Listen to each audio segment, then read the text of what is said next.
कहानी की शुरुआत में जोनस को मार्था के साथ दिखाया जाता है। मार्था की बॉडी से डार्क मैटर पैदा होता है। जोनस यह भयानक दृश्य देखकर नींद से जाग जाता है। यहीं से डार्क नेटफ्लिक्स के सेकंड सीजन का 5th एपिसोड शुरू होता है। अब कहानी जाती है 1921 में।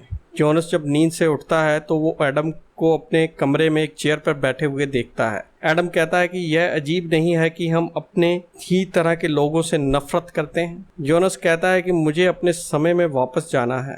एडम उसको कहता है कि तो तैयार हो जाओ, और वहां से वो चल देता है। जोनस वहां टेबल पर अपने कपड़े देखता है जो उसने जमीन में छुपाए थे। अब कहानी जाती है 25 जून 2020, यानी कि विनाश के ठीक 2 दिन पहले।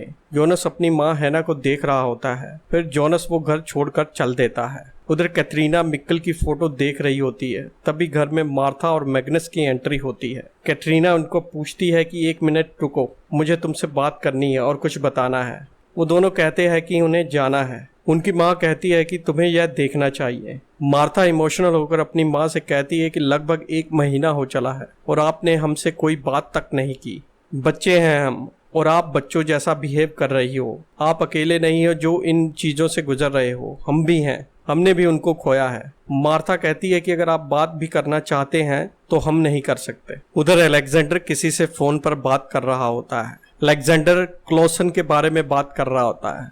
वो कहता है कि क्लोसन न्यूक्लियर पावर प्लांट में बहुत इंटरेस्ट ले रहा है। कोई ऐसा इंसान ढूंढो जो क्लोसन को जानता हो और वो उनके डिपार्टमेंट से यह पता कर सके कि आखिर वो करने क्या आया है यहाँ पर। तभी रजीना आती है और कहती है कि वार्तोस घर पर नहीं है। उसका बिस्तरा देखकर ऐसा लग रहा है जैसे वहाँ पर कोई सोया ही नहीं। अलेक्जेंडर कहता है कि शायद वो मार्था के पास हो। रजीना कहती है कि उनका ब्रेकअप हो गया था। जीना कहती है कि क्या बार्थोस ठीक होगा। अलेक्जेंडर उसको गले लगाता है और कहता है कि सब ठीक होगा। अब कहानी जाती है 1987 में। उल्रिच बार्ड को ओपन होते हुए देखता है। उसकी नज़र की कार्ड पर होती है जिससे गेट ओपन हो सके। उधर क्लोडिया न्यूज़पेपर की कटिंग देख रही होती है जिसमें उसके पिता ईगन टाइडमैन की मरने की खबर होती है, और वो डेट होती है 26 जून 1987। तभी क्लोडिया की सेक्रेटरी आती है और मीटिंग का बताती है, परंतु क्लोडिया उसको रीशेड्यूल करने का कहकर वहां से चल देती है। अब कहानी जाती है 1921 में। जोनस एक तस्वीर को देख रहा होता है। तभी एडम आता है। जोनस एडम से पूछता है कि मैं यहाँ क्यों हूँ। एडम उसको कहता है कि इंसान 3 जिंदगियां जीता है। पहली जिंदगी खत्म होती है जब इंसान अपनी सरलता खो देता है। दूसरी तब खत्म होती है जब वो अपना भोलापन खो देता है। तीसरी जब इंसान अपनी जिंदगी को ही खो देता है। हर इंसान को जिंदगी की इन 3 स्टेजेस से गुजरना ही पड़ता है। जोनस कहता है कि मैं यहाँ तुम्हारी बकवास सुनने नहीं आया। मुझे अपने समय में वापस जाना है, और भविष्य में मैंने सब लोगों की कब्रें देखी हैं। एडम कहता है कि तुम्हारे पास समय ही समय है, और तुम अभी 1921 में हो, और तुम्हारे पास अब भी 99 ईयर्स हैं। उधर 1987 में उल्रिच मिक्कल की फोटो देख रहा था। तभी बार्ड बॉय उसको खाना देने आता है। उल्रिच पीछे से उसके सिर पर वार करता है और वो बेहोश हो जाता है। उल्रिच जल्दी से उसकी जेब से की कार्ड निकालता है और वो दरवाजा अनलॉक करके वहां से भाग जाता है। उधर क्लोडिया अपने पिता के पास होती है और कहती है कि आप हमारे साथ रहने के लिए आ जाओ। ईगन उसको कहता है कि तुम तो ऐसा कह रही हो जैसे मैं मरने वाला हूँ। उधर 2020 में हैना अपने बचपन की फोटो देख रही होती है। तभी कैटरीना उसके पास आती है और पूछती है कि फ्यूचर वाला जोनस कहाँ गया। हैना कहती है कि वो नहीं है यहाँ पर, वो चला गया है। कैटरीना कहती है कि तुमने मिक्कल को कैसे देखा। हैना कहती है कि जोनस के पास टाइम मशीन थी जिसकी मदद से हम मिक्कल वाले टाइम में जा सके। तभी क्लोसन वहां आ जाता है। वो कैटरीना और हैना को एक साथ देखकर सरप्राइज होता है। क्लोसन कैटरीना को एक तस्वीर दिखाता है और पूछता है कि क्या तुम इस इंसान को जानती हो। कैटरीना कहती है नहीं, और वहां से चल देती है। क्लोसन यही सवाल हैना से करता है। उसका भी जवाब सेम ही होता है। क्लोसन पूछता है कि अलेक्जेंडर तुमको अब भी पैसे क्यों दे रहा है जबकि तुम वहां पर थेरेपिस्ट का काम छोड़ चुकी हो। हैना कहती है कि मेरा बच्चा गुम हो गया है और मुझे पैसे की जरूरत है, इसलिए क्लोसन मुझे पैसे भेजता रहता है। उधर वो चारों फिर से गुफा में जाते हैं। नोहा उनको छुप कर देख रहा होता है। उधर बंकर में चार्लेट जोनस से कहती है कि मैं वो जानना चाहती हूँ जो तुम जानते हो। वो कहती है कि नोहा कौन है। जोनस कहता है कि नोहा एक टाइम ट्रेवलर है और वो एडम के इशारों पर नाचता है। उसने ही मैड्स, एरिक और याशीन को मारा है। चार्लेट कहती है कि मुझे बताओ कि मेरे पेरेंट्स कौन हैं। जोनस कहता है कि मुझे पता नहीं, परंतु मैं तुम्हारे ग्रैंडफादर को जानता हूँ। चार्लेट कहती है कि वो मेरे रियल ग्रैंडफादर नहीं है, उन्होंने तो मुझे बस पाल पोस कर बड़ा किया है। चार्लेट कहती है कि क्या मेरे ग्रैंडफादर भी टाइम ट्रैवलर हैं? जोनस कहता है कि वो भी एक मोहरा थे जिसे क्लोडिया ने अपने मतलब के लिए यूज किया। क्लोडिया ने मुझे और पीटर और बहुत सारे लोगों को अपने मतलब के लिए यूज किया। जोनस उसको टाइम मशीन दिखाता है।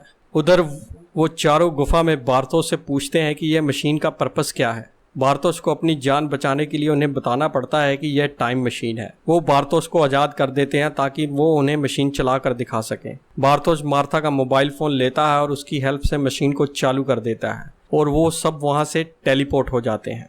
उधर 1987 में क्लोडिया को वर्नर डॉफलर से पता चलता है कि उन्होंने गॉड पार्टिकल को डिस्कवर कर लिया है और वो इस रिपोर्ट को क्लोडिया के हवाले कर देता है। उधर उल्रिच मिक्कल के पास पहुंचता है। मिक्कल उसको देखकर कहता है कि क्या मैं आपकी कोई मदद कर सकता हूं?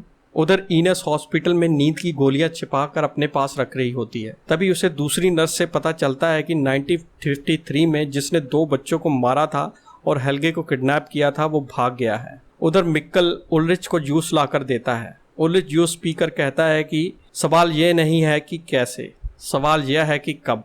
मिक्कल कहता है कि आपका चेहरा मुझे जाना पहचाना लगता है। उल्रिच मिक्कल को गले लगा लेता है और मिक्कल भी उसको पापा कहकर बुलाता है। उधर 1921 में जोनस एडम से पूछता है कि क्या सिगमुंडस फ्यूचर में इंसानों को स्वर्ग में ले जाएंगे। एडम कहता है कि हमारी लड़ाई समय के साथ है, भगवान के साथ है। हम नई दुनिया बना रहे हैं जो समय के बिना ही चलेगी। भगवान और कुछ नहीं है, भगवान ही समय है। उधर 2020 में चार्लेट अपने ग्रैंडफादर का सामान देख रही होती है। तभी वहां नोहा की एंट्री होती है। चार्लेट उसको देखकर डर जाती है।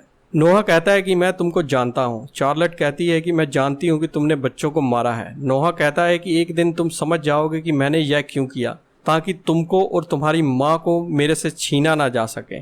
नोहा चार्लेट को उसकी बेबी वाली फोटो दिखाता है। चार्लेट कहती है कि यह नहीं हो सकता। चार्लेट को पता लगता है कि नोहा ही उसका पिता है। नोहा कहता है कि विनाश फिर से होने वाला है, परंतु मैंने इसके बुक के आखिरी पेजेस पढ़े हैं और मैं एडम को रोककर सबको बचा लूंगा, ना कि सिर्फ बंकर में छुपे हुए लोगों को। चार्लेट कहती है कि मेरी माँ कौन है। नोहा कहता है कि वो तुम्हें बहुत प्यार करती है, अब भी। उधर वो चारों टेलीपोर्ट होकर 1987 में पहुंच जाते हैं। बार्थोस उन सबको बताता है कि यह उसे नोहा ने बताया है कि फ्यूचर में क्या होने वाला है। बार्थोस कहता है कि जोनस भी इस लड़ाई का एक हिस्सा है। इधर इनेस मिक्कल को खोजती है मगर वो घर में कहीं भी नहीं होता। वो ईगन को फोन करके उसको सब बता देती है। ईगन कहता है कि मुझे पता है कि वो किधर गए होंगे। ईगन इनेस पुलिस के साथ गुफा की ओर जाते हैं। वो एक बार फिर उल्रिच को गिरफ्तार कर लेते हैं। उल्रिच ईगन को कहता है कि अगर तुम मुझे दोबारा मिले तो मैं तुम्हें जान से मार दूंगा। उधर क्लोडिया टाइम मशीन को रन करने वाले केमिकल